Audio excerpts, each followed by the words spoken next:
Welcome to the marvelous world of geocaching, worldwide treasure hunting. There are many hundreds of caches hidden right here just in Bakersfield. Even right here at West High School we are privileged to have many prominent geocachers. These caches come in a wide variety of sizes and shape, and the finder is entitled to multiple different activities. Most prominent geocachers carry a bag with them of small trinkets that they can use to trade later on. Every once in a while, a geocacher is privileged to happen upon a travel bug, or a geocoin, or a travel coin, or a path coin, or many other kinds of coins. Now what these do, they travel all around the world. You can take them anywhere as long as you keep them moving. Some of the path coins and things are actually designed so you can keep them, but most of the geocoins will instruct you, do not keep me, please keep me moving as much as possible. Today we are very fortunate in that we have the privilege of speaking with a prominent geocacher of Bakersfield. We have here Mr. 3X Troutman. What first got you into geocaching? My friend, his name is Hedge777, told me about it, and I went on a geocaching event with him. Had no idea what it was. All of a sudden I kind of caught the bug, the geocaching bug, I guess you'd say. Now would you say you meet a lot of interesting people along the way? Yeah, sometimes you meet police officers, people that on their private land that kind of come out and ask, what are you out here looking around, snooping around for? We've actually been run off by some security guards before, so it's kind of an interesting hobby, I guess you could say.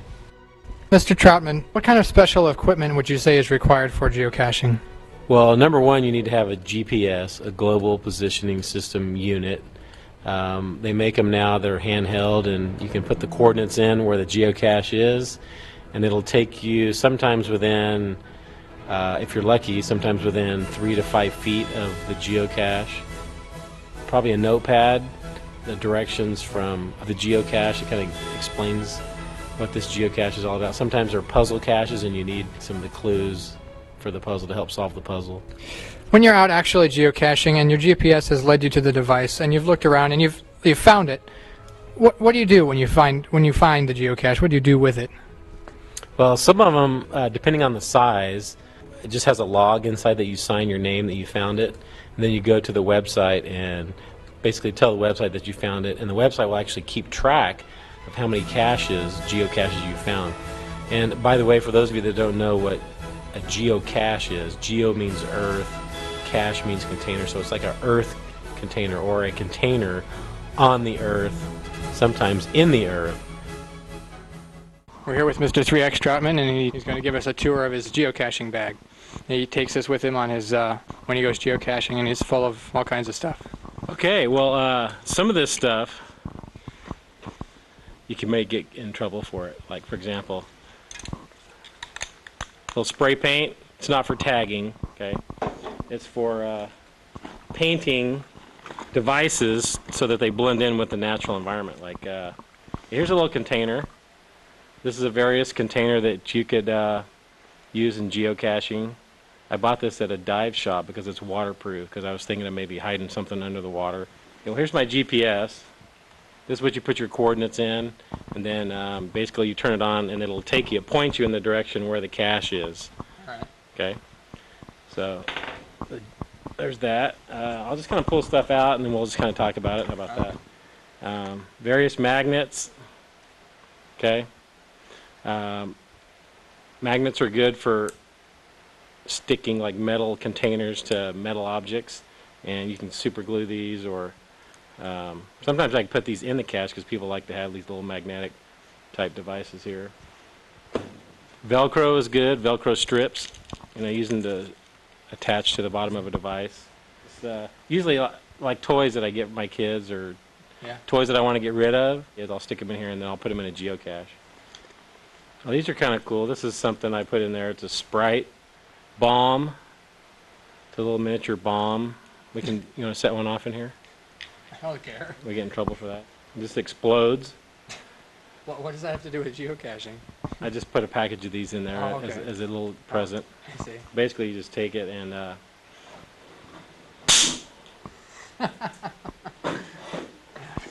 you're into explosions, I can tell. Yeah. Okay, pins, cars, little Hot Wheels cars, drop them off.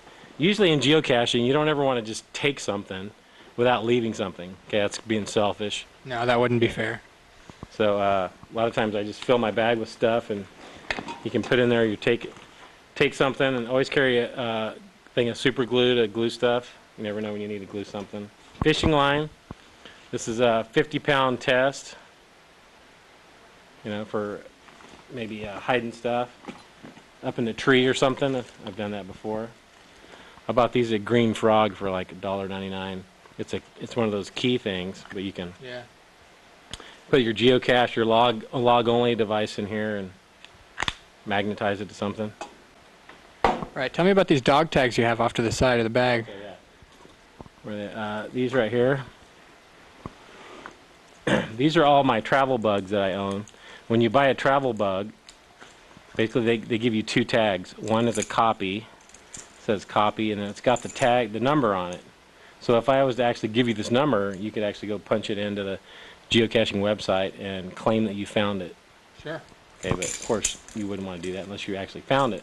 I've actually had one geocache get muggled, that's what they call it, meaning someone took the whole cache. You can use these as replacement tags for your travel bugs. Okay. I also have a couple containers on here. They call this a bison tube.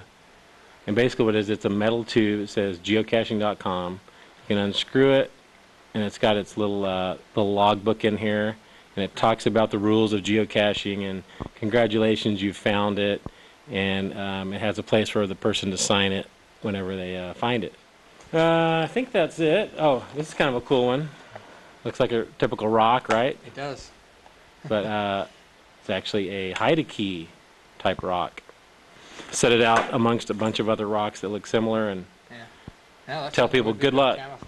All right. Well, thank you, Mr. Troutman, for your words of advice and your geocaching bag.